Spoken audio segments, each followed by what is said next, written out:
Order at 7:05. Is there a motion of transmission of the Treasury warrants 46, 46A, 47, and 47A? So moved. Motion made by Second. Selectman Samagi, second by Selectman Newhouse. All those in favor? Unanimous. Approval of the minutes of February 11th and February 25th of this year. Move to approve the minutes as presented. Motion made by Selectman Newhouse. Is there a second? Second by Selectman Samaglia. All those in favor? Unanimous. First appointment, I hope I'm saying it, Brian Boyle, DSM Coating resign, a DNSM public hearing relative to the request to amend flammable license for property located at 730 Main Street. Good evening. Hello. Hi. Hi. Thank you, ladies and gentlemen. My name is John Walker. I'm the site manager for the facility. My colleague, Brian Boyle, is the professional manager in charge of the safety, health, and environmental program. Give you a brief introduction to who we are as a company. The products that we manufacture are urethane resins for the coatings industry. You wouldn't recognize our name on a finished product, but we go into a lot of different companies that you would recognize: paint by Sherwin-Williams, Valspar, Behr Paints, varnishes, floor polishes. A lot of our stuff goes to Sun Chemical for printer toners that you might be using in the printers and copiers around the facility right here. So that's what we manufacture. The site has been in operation with the current process since 1966. The flammable storage license was generated in 1972. The facility was acquired by the DSM company in the year 2005. So we've been owners and proprietors since then. To my understanding, the license goes with the property and the annual permitting goes with the company. So we have the original license, and each year, together with the fire department, we have an inspection of the facility, updates, recommendations, anything that they have, and they issue us a permit for flammable use. Working together with them, they have asked us that we should amend and update our flammable storage permit to current and have the DSM name on it and just bring it up to all the current standards. So the submission that you see tonight is nothing new. We are currently using flammables on the site. We've safely used them for many years. To give you an example of how seriously our company takes safety, health, and environment, for the last 8 years, we've worked at the facility without a single OSHA recordable injury to any of our employees. So the company takes this with really high regard. And for those who know about the environmental standards for sustainability, DSM has been one of the top-rated companies in the world for sustainability for 8 years in a row. So that's a little introduction to who we are and why we're here. And I guess we're happy to answer any questions you have. Corey, was there any questions or reports from the town? I assume the fire department? Yes, we have a recommendation. Also, I would just ask if you have the receipts from the certified mailings, that would be helpful. Thank you.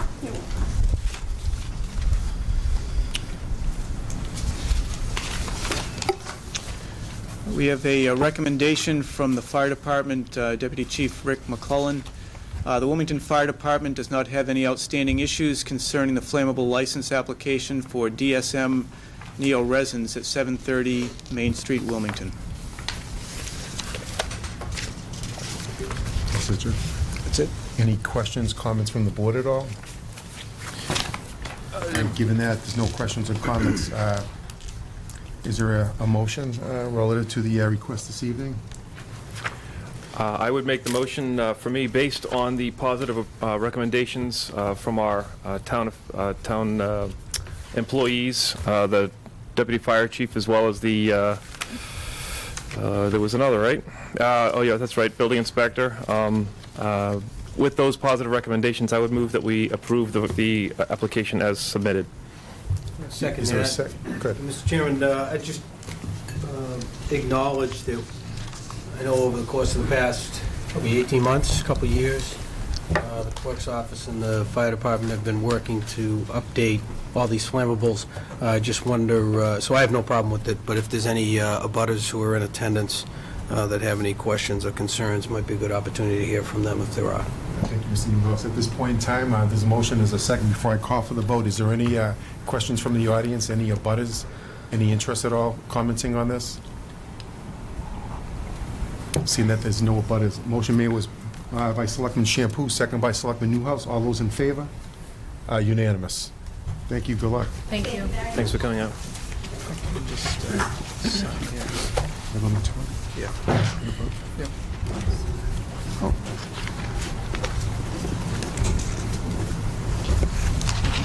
Okay. Oh, 7:15, can I go right to Jeff, to the Minuteman now, or just wait?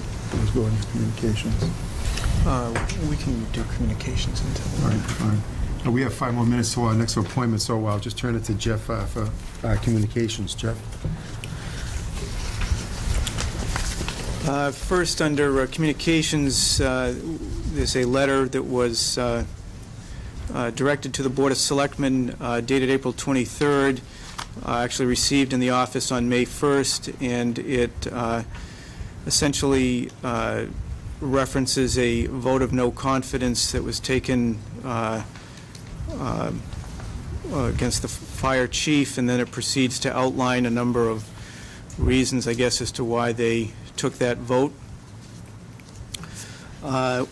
There's a letter from me to the president of the union, the IAFF, Bill Kavanaugh, and I'll just read the letter.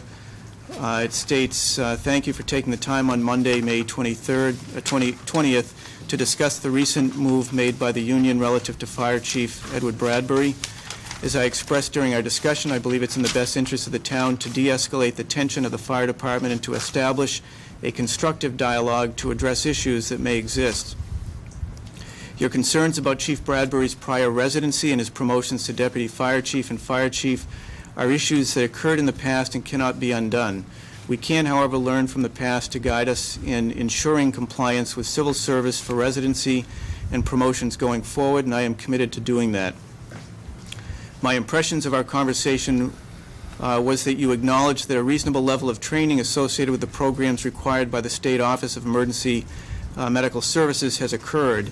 Your specific concern is with, quote, fire grounds, end quote, training such as rapid intervention training, accountability systems training, and the status of our current standard operating guidelines.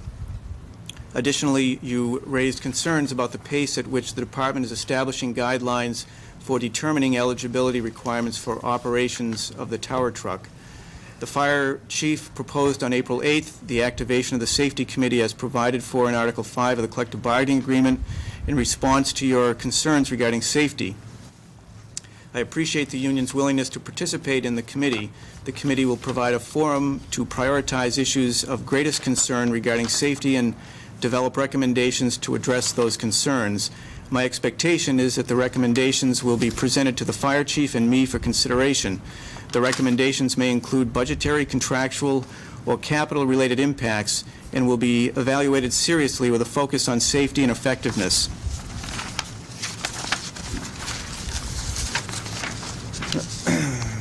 Our collective responsibilities at this point is to establish a productive working relationship.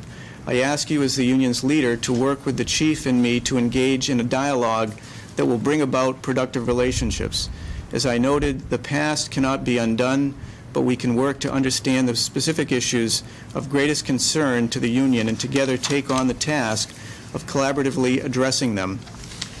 To proceed, I would like to receive suggestions from you as to the next steps aside from engaging the safety committee to develop a productive working relationship. I look forward to your response and our moving forward. Next, we have correspondence from Don Onesite, Public Works Superintendent. This is with respect to the intersection at Glen Road, Middlesex, and Wildwood. As requested, I herein provide the status of the Glen Road Middlesex Ave Intersection Improvements Project. The purpose of the Glen Road Middlesex Ave Intersection Improvement Project is to improve safety at the intersection by installing geometric improvements, and a fully signalized intersection at Middlesex Ave intersection in both Glen Road and Wildwood Street. The intersection experiences a high rate of accidents, which is more than double the average of an unsignalized intersection in the Massachusetts Department of Transportation's District 4 area. The project will also complete the town's sidewalk network in this area by connection of the Glen Road sidewalks with Middlesex Ave sidewalks in an area that is in the vicinity of the town's library, common, and high school. The town committed to the project in 2005 by hiring the engineering firm of Green International to conduct preliminary engineering studies and the final design. Town has conducted 2 public informational meetings on the project, and many meetings with abutters, and widespread support of the project has been received. This is the town's #1 priority traffic improvement project. The construction for this proposed project is estimated to take 1 year and cost approximately $800,000. Project status: following a 3-year delay by Mass DOT, the 25% public hearing for the project was conducted on September 24 of 2012. Input was received at the hearing that was overwhelmingly positive. However, several issues were raised, such as driveway access for abutters, pedestrian safety, and construction impacts that called for further investigation and plan modification. Also, Mass DOT, the Town of Wilmington, Green International, and all utility companies have met at the site to resolve any potential issues. It should be noted that the plans have been modified to include a town water main extension through the limits of the construction area. The 75% plan is essentially complete and will be submitted to Mass DOT next month. Assuming a timely review of the 75% and 100% plans by Mass DOT, the project will be ready for bid and construction in fiscal year 2015, as is now scheduled. This is a disappointing time frame for the town, as we could have been ready for construction several years ago. However, if we are requesting that the Mass DOT fund the construction of the project, we seem to have no choice other than to proceed on their schedule. Excuse me, Jeff. It's now 7:15. The next appointment is Frank West, Wilmington Minutemen, relative to flag retirement ceremonies. Frank, would you care to take a seat? Mikey Bordner. Good evening. Good evening. First of all, I'd like to thank you, Mr. Chairman, for inviting me to the meeting, and extend a heartfelt welcome to the members of the board and certainly the town manager. Basically, what we're doing is that on Flag Day, which is June 14th, for the past, I'd say, 8 or 9 years now, what we've been doing is we've been collecting unserviceable flags, such as something like this here that, obviously it's not fit for presenting as far as going to be an American flag. And by the flag code, the proper retirement of flags is retired by burning. So I'd like to invite the board, members of the public that would like to come down and see and participate in a flag retirement ceremony, which will be held on June 14th at our headquarters, Minuteman headquarters, which is located right behind the Harrington Tavern. The event is at 6 o'clock. We do a brief ceremony, probably about a 20-minute ceremony thereabouts, and then one by one we take flags that we spend hours collecting, and we fold them into triangles, and then one by one what we do is we retire by burning. So again, just wanted to invite the public. We especially want to make sure that the kids, because it's a tradition that goes back many years, and it's something that both adults and kids as well should be cognizant of and remember for the future, so that when you see flags like this in the basement, we know what to properly do with them, as opposed to just dumping them in the trash or using them as something other than an American flag. So I didn't know if the board or the public had any questions, and I'd like to also, you mentioned Mike Bodner. Mike Bodner has been a longtime member of the Wilmington Minutemen as well, and I'd like to recognize Mike's presence, and didn't know if you had anything to add. I'd like to just reiterate what Frank said. We've been doing it for a number of years, and if the weather cooperates with us, we get a few guests, and I get a kick out of having the young kids come in, and we coax them away from their parents, and as Frank said, we fold the flags in that manner there. Just don't throw them in as a ball. Well, a couple of us get together with young children and hold that in, and we fold the flag, and Lou, you know the routine, just blue, and they after 2 or 3 flags, they're really enthused about it, and then I say, now this is the way we retire a flag. And I mean, it's just a great ceremony, and just as Frank said, I'd like to invite the audience, anyone in town, bring their children. It's an experience. Thank you. Thank you. We appreciate your service. Every year you come before the board, you do an outstanding job relative to the Minuteman and educating the public relative to about the proper way of burning a flag, and we really appreciate what you do for the community. And is there any comments from the board at all, or Nope. all set? Just thank you for your time. No. Thank you. Yeah, I'll say, ironically, just last week, I was driving down the street, and I don't want to embarrass anyone, but I happened to notice that there was a flag that was stuck in a trash barrel. So the flag was kind of worn out in the pole. They clearly wanted to throw it away, and it kind of struck me that, wow, that person clearly doesn't know that there's a process or a proper way to handle that. So when I came back later, someone probably had recognized that it shouldn't have been there, and they had pulled the flag off the pole. Anyway, the point is, I appreciate you bringing it to our attention as well as to the attention of the residents. That I don't want to fault the person that did that, because I think they just clearly didn't know, probably. And so just awareness, making people more aware of it. The more people that are aware of it, hopefully we can have it done properly by more folks. So thank you very much.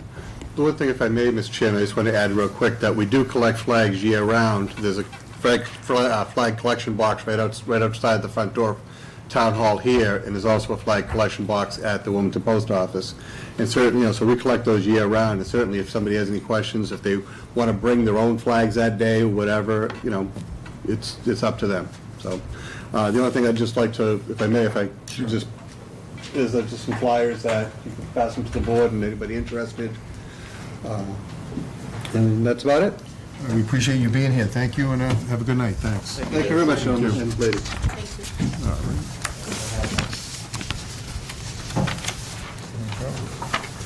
I think I got 2.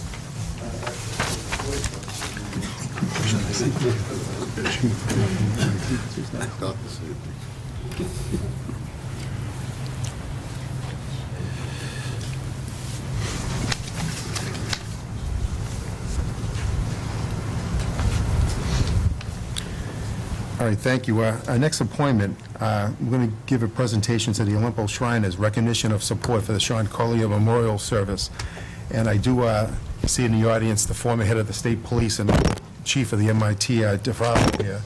And I don't know what words can say. Obviously, this is an individual that lived in our community for many years and went to Wilmington High School, and he ended up paying the ultimate price, giving his life in this new war on terror. And he's absolutely a hero, and that's all I've been hearing about the officer and how well he did, and it's just kind of gets emotional when you even talk about it, even right now, and it's just a sad, sad thing. But he was a brave individual, and he gave his life not only for the Commonwealth, for this country, and that's the new war on terror right now, and that's what's happening now. And any other comments from the board at all? Or like to make a comment? Regrettably, I think it's all been said. Probably, unfortunately, too much as of late. You did a nice job. Thank you. My only thought, Mr. Chairman, is I'm glad that you included this on the agenda, and I think it's not only an opportunity to recognize the Aleppo Shriners for the work that they did for the staging area and assisting the Collier family and the various police departments, but it's also an opportunity for us to recognize the gentleman sitting in the back. I know that, the board, as board members, has had the opportunity to make comment, but we haven't had these gentlemen in our presence when we've done that. So if, in addition to recognizing the Aleppo, we could certainly recognize these gentlemen in the past, I think that's great. Thank you for putting it on. I agree with you, Mr. Newhouse. And before we do the presentation, I see the chief here, and if anybody would like to make a comment, feel free to say anything you need to say. Chief Pagonis. If I may, Chief Pagonis, I just wanted to thank the board for recognizing Shriners Auditorium. The Shriners Auditorium has been a great partner to law enforcement, not only in Wilmington, but regionally.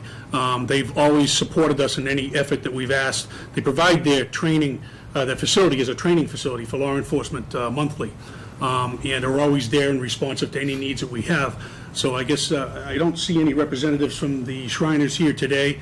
Obviously, you know, our intent was to have them come in and thank them for that, but I guess we would accept the recommendation or the recognition on their behalf, and I'll make sure that I get out to see them and thank them on the behalf of the board.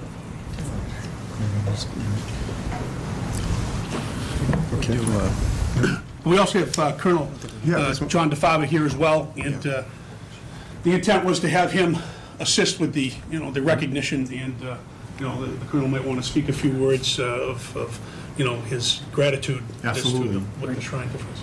Actually, I'd like to extend it beyond just the Shriners, but the town of Wilmington, and Chief Pagonis and his police department. I've lived in town 20 years, and I've always thought that the Wilmington Police Department was a top-shelf organization. And I'll tell you, nothing prepares you for the loss of an officer, and when it hits you, it's amazing. And right from the very beginning, that Saturday when they did the candlelight vigil, and then leading right up to the event on the 24th, the memorial service on campus, they have just been fantastic. So I hope the selectmen, I hope the town realizes what they have with the Wilmington Police.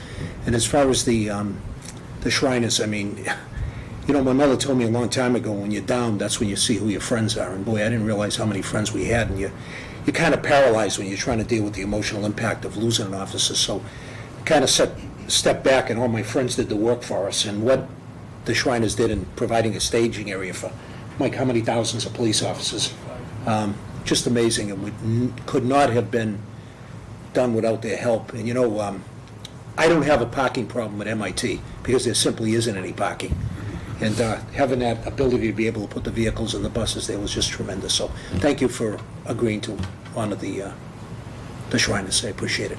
Thank you. Mr. Chairman, if I may. Oh, absolutely. Colonel, I'd like to publicly thank you for what you and your department did that day and the weeks leading up and leading after it. And I appreciate your kind words about our police department.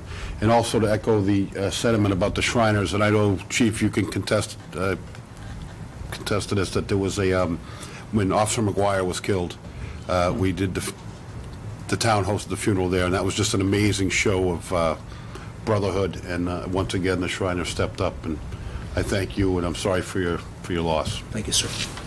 Thank you. Same here. Thanks. What I'd like to do is just read this into the record right now. It's the Town of Wilmington Certificate of Recognition presented to the Olympus Shriners for their support of the law enforcement community by generously donating the use of their facilities at a staging area for those attending the memorial service of Massachusetts Institute Technology Police Officer Sean Collier, and it's offered by the Board of Selectmen. And we'll make sure that the Shriners get that. Okay, thank you. I believe next week Officer Collier will be sworn into the Somerville Police Department. Is that right? Posthumously. Sorry, there's two in the paper. That's just outstanding. Thank you, Chief. And Jeff, you want to continue with communications? Yes, continuing with the communications, we have a memo from Jamie McGaldy, who's the Assistant Public Works Superintendent. This is with regard to work being done on Grove Ave. Department of Public Works will be milling and paving a portion of Grove Ave starting Friday, May 24th. The resurfacing will resume where last year's Grove Ave resurfacing left off, starting at Winchell Road and running approximately 2,100 linear feet to Burnap Street east by the Silver Lake parking lot. This portion of Grove Ave is planned to be milled, weather permitting, on Friday, May 24th. Drainage and sewer casting adjustments will occur after Memorial Day, and paving is tentatively planned for Thursday, May 30th and Friday, May 31st. Actually, if weather permits, they may start the paving tomorrow. Grove Ave is planned to be closed in only one direction during the milling and paving, closing it in the eastbound direction at Lake Street between 7 a.m. and roughly 3 p.m. when work is being performed. Traffic will be allowed to use Grove Ave in the westbound direction. The detour provides the detour provided effective last year during the resurfacing of the first portion of Grove Ave. Changes in detouring may occur as the project progresses as a result of the safety or traffic volume concerns. And the Public Works Department went through a number of notification processes, including notifying the public safety departments, Safety Officer Brian Moon, the Wilmington Post Office, National Grid. Area residents were provided both hand-delivered notices as well as using the Everbridge notification process. It's been on the DPW website, and signs have been posted. This project is going to cost approximately $74,000 and is part of the Chapter 90 highway-funded program. Next, we have a bulletin from the Massachusetts Municipal Association. This is with respect to $300 million in proposed Chapter 90 state aid. Chapter 90, as you know, is the funding that assists cities and towns with taking care of road projects, infrastructure projects. The Senate has enacted House Bill 3379, authorizing $300 million for fiscal 14. The bill now goes to the governor for his signature. In order for this to become law, the governor first has to, once he signs it, then file what's called a term bill. Then the legislature would empower the treasurer to issue bonds to support the $300 million. After that, the legislature must pass the term bill and the governor must sign it. The administration can then officially notify cities and towns of their specific funding. So this is still in the works. According to a representative at MMA who I connected with today, it's possible that this could happen before the end of June. It's still up in the air as to whether $300 million will ultimately be the full amount. If that is the case, the town stands to receive a little over $1 million in Chapter 90 money. Jeff, may I ask, so when would we physically receive that money if it were voted in the affirmative? At this point, it would appear that the earliest we would receive it would be sometime in early July. Again, it all depends upon when it is finalized. Obviously, from our perspective, the construction season is a fairly finite window, so the further along we get, the more difficult it becomes to use the money this year, although money that's not expended this year would be available for next year. All right, thank you. You anticipated my follow-up question, so thank you for that.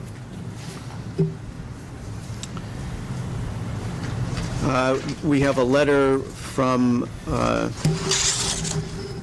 Sean Williams, Supervisor of Records. This is directed to George Lingenfelter, and it's a response to a petition appealing a response that was made by the town to a February 2013 request for public records regarding a groundwater monitoring well at the Wilmington High School.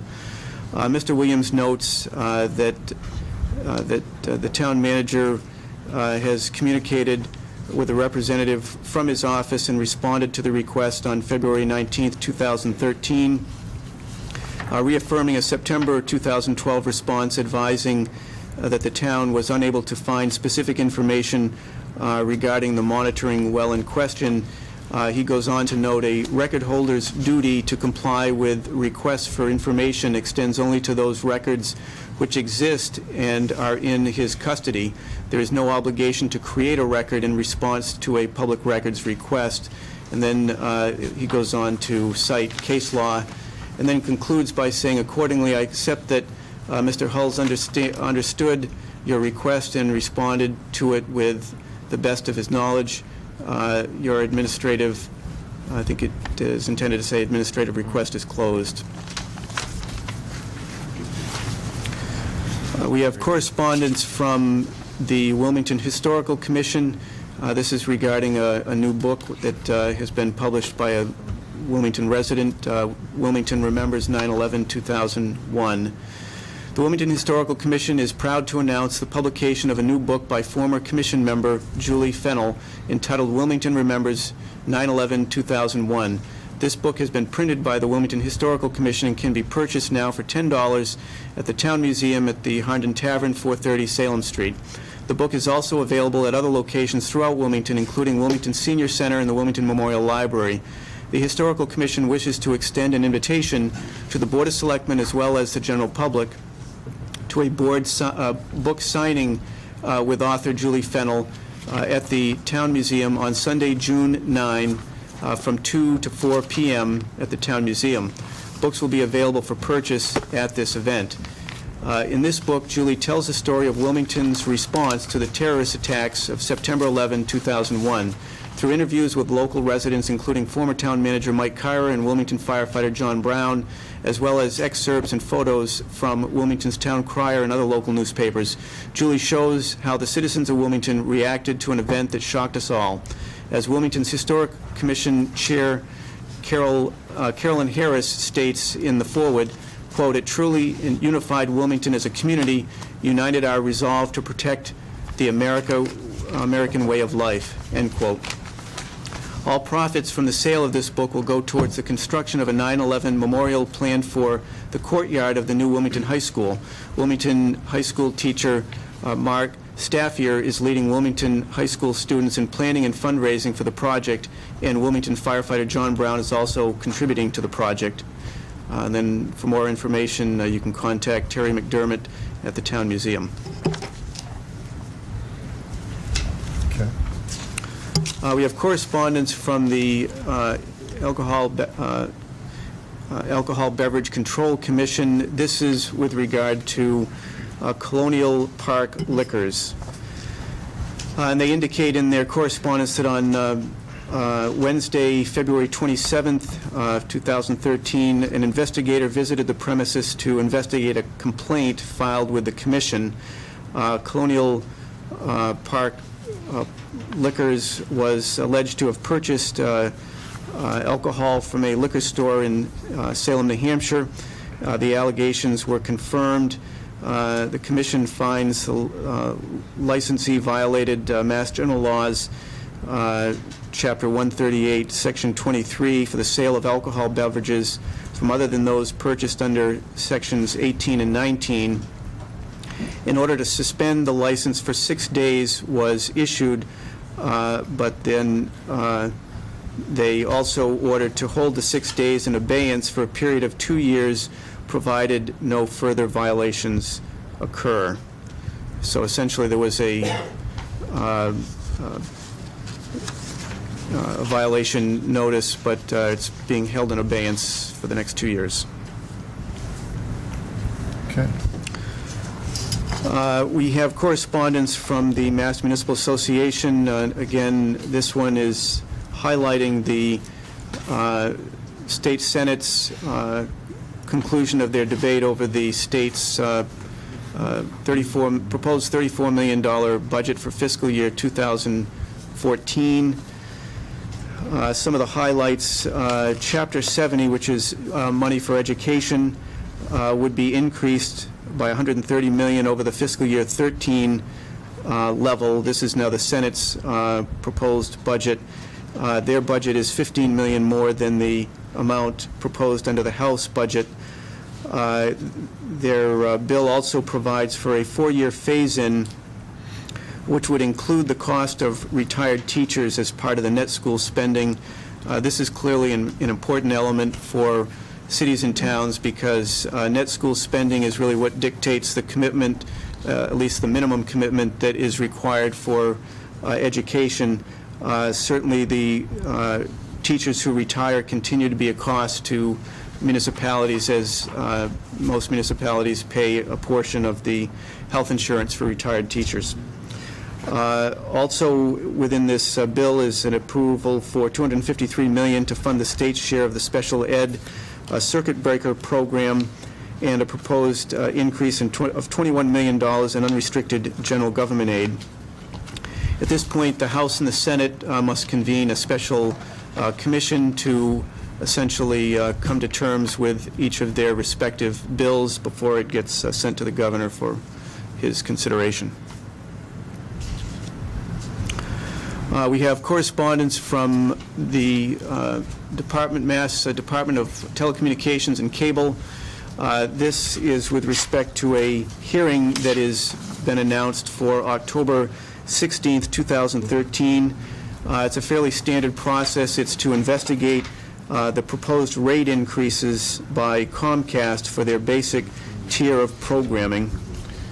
And it also provides in here the process in the event that the town is interested in offering comment on the, during that hearing, or prior to that hearing.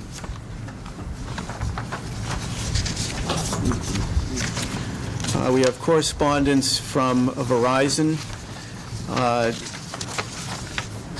This also deals with changes in their rates. They have a monthly rate increase for their so-called cable card, which is scheduled to increase to $4.99 effective August 1st.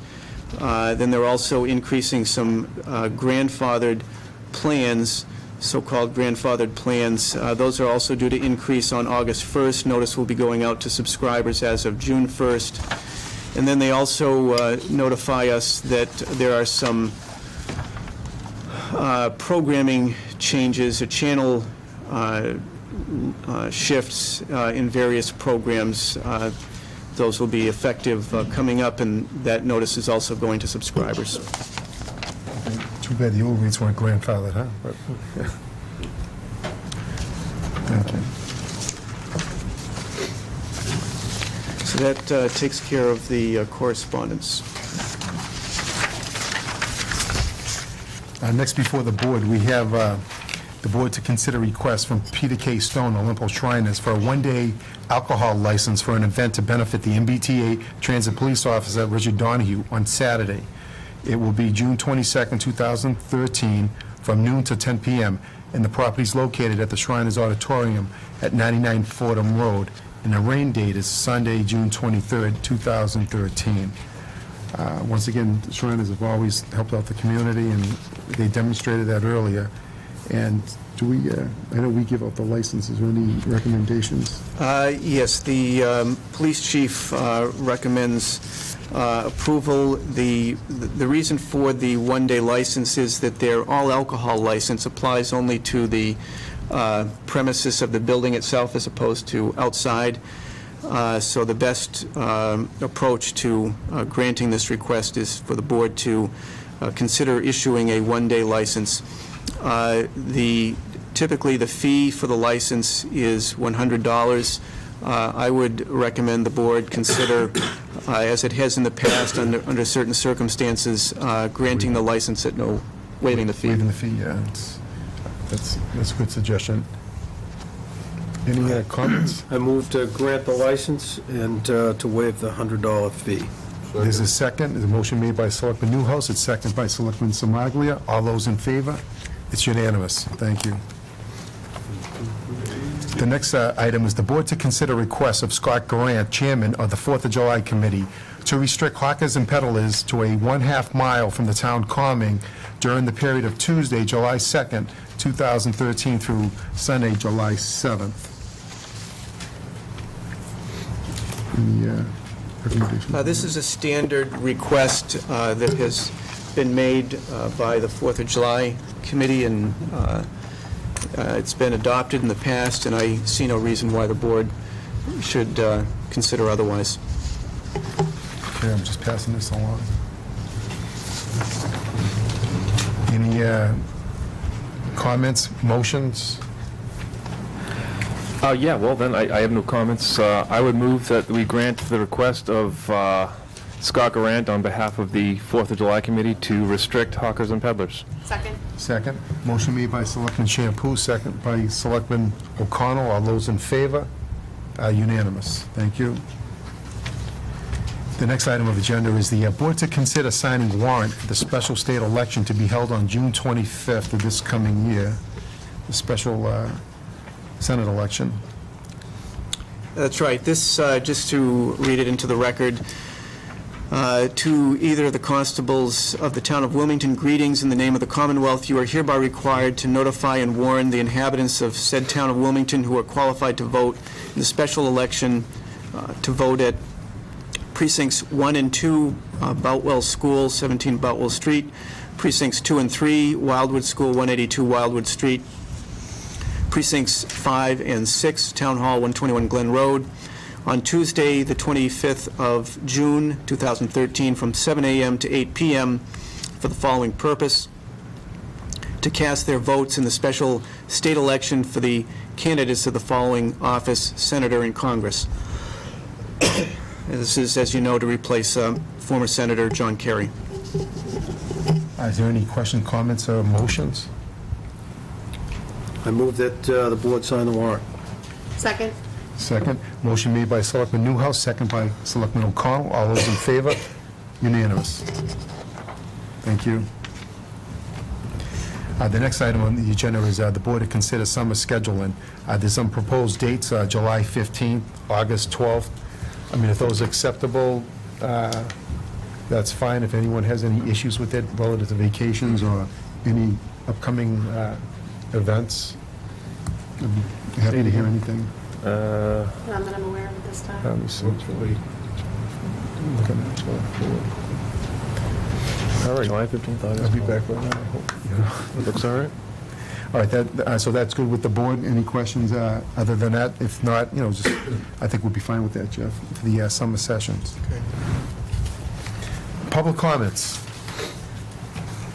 Do you want to do, okay. Yeah, no, public, yeah, right, yeah. Oh, let me just send this down this way. I'm sorry. No public comments? All right. Was there something you wanted to say, Jeff? No, just the important dates. Oh, yeah, all right, and then, and the next item is any new business or committee reports? I'll just quickly acknowledge the nice work that everybody did for the parade and for the ceremony at the cemetery this past Monday. Obviously, Mrs. Smaglia as the veterans agent is a big part of that, but all of the residents who showed up and who helped to commemorate the sacrifices that have been made and the various departmental people from the town who helped out. It's a great day and much appreciated. Absolutely. I'd like, if I can, Mr. Chairman, I'd like to take a little step farther. The whole weekend had a lot of ceremonials, events, masses, and I'd like to take this opportunity to thank all the department heads, all the different departments, all the residents of town, the Boy Scouts who showed up Saturday morning at the cemetery to help us cover all the graves with the flags and the geraniums. And once again, Wilmington has done itself proud to step up and honor their fallen heroes from the town. Thank you. Thank you. All set? Yeah, just echo the same thing. Wilmington, I say thank you to the town of Wilmington. Thank you, Lou, for orchestrating a big event, but all the departments that are involved in that, but especially to the residents that come and enjoy a festive environment, but also come down to the cemetery after and take part in the ceremonies, because ultimately it's a day off from work and it's a day to hang out with family and friends and have a good time, but it is indeed a day for us to all reflect on the sacrifices made by so many and that are being made today, every day. So again, thank you for putting together a great program, and thanks to all the residents. That being said, I want to use just a couple of seconds here and use the camera to make sure that the people of Wilmington know that there is going to be 4th of July in Wilmington this year. I've heard from a number of folks who said, Wilmington canceled the 4th of July. Wilmington can't cancel the 4th of July, first and foremost, but we haven't canceled any of the festivities either. There is no carnival, and we know that, and that happened at the Board of Appeals. But the absence of the carnival does not mean that Fun on the 4th is not happening. So go to, what is it? It's funonthefourth.com. Is that what it is? Yeah, funonthefourth.com. Please go and visit. There's going to be plenty of activities. It's going to be a lot of fun. There'll be concerts. There'll be activities and games, and all the nonprofits will be there selling their edible products, and it's a fun week, and we can get back to, I think we should be looking forward to getting back to what has made Fun on the 4th special in the town of Wilmington for decades. The purity of it and the fact that it's now really going to be very much about celebrating Wilmington. So the 4th of July has not been canceled. And I just publicly want to say that, Jeff, you have my complete confidence and my admiration and respect for working through the communications that have been going on with regards to the fire chief and the union. And I know that your diligence and your service and the communications, hopefully, that will continue in a civil manner, a mutually beneficial solution will come out of it. So thank you for your efforts on the town's behalf in that regard. Thank you. It's all been said, Lou. It was a great job Monday. You did it awesome. Thank you. Great. Thank you. All right.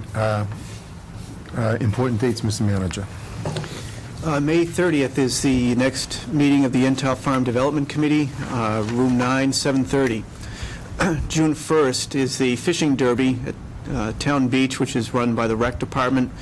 That is 9 a.m. to noon. Also on June 1st, Boy Scout Troop 136 is having a yard sale fundraiser, the 4th of July parking lot, 9 a.m. to 3 p.m. June 2nd, Wilmington High School graduation. On June 5th is the next brush drop-off, Old Main Street, 8 a.m. to 2 p.m. June 5th is the last day to register to vote in the special election. Town Clerk's office, the office will be open until 8 p.m. June 6th, the High School Building Committee's next meeting, Town Hall, Room 9, 6:30 p.m. June 6th is the Shawshene Tech graduation. June 7th, the Rotary Trivia Night, Wilmington, Tewksbury Elks at 7 p.m. June 8th is the brush drop-off, Old Main Street, 9 a.m. to 4 p.m. June 8th, the Town Beach opens. June 9th, Summer Fun Preview, the Harnden Tavern. That event is running from 2 p.m. to 4 p.m. June 10th is the next Board of Selectmen's meeting at 7 p.m. June 14th is the flag retirement ceremony that was addressed earlier at Minuteman headquarters. Also on June 14th and going through into June 15th is the Wilmington Relay for Life, the Shawshene Tech. I would encourage anyone and everyone to attend at some point during that event. It's quite an event to participate in. And then the farmers market on June 16th. It's the start of their season. They'll be conducting business at the Town Common parking lot, 10:30 a.m. to 1:30 p.m. And then June 22nd and 23rd, the Council of Arts 33rd Annual Art Exhibit. Very good. Thank you, Mr. Manager. That's the end of the agenda. Is there a motion to adjourn? So moved. Motion made. Is there a second? Second by Selectman Newhouse. All those in favor? Unanimous. Thank you. And the motion was by Lisa.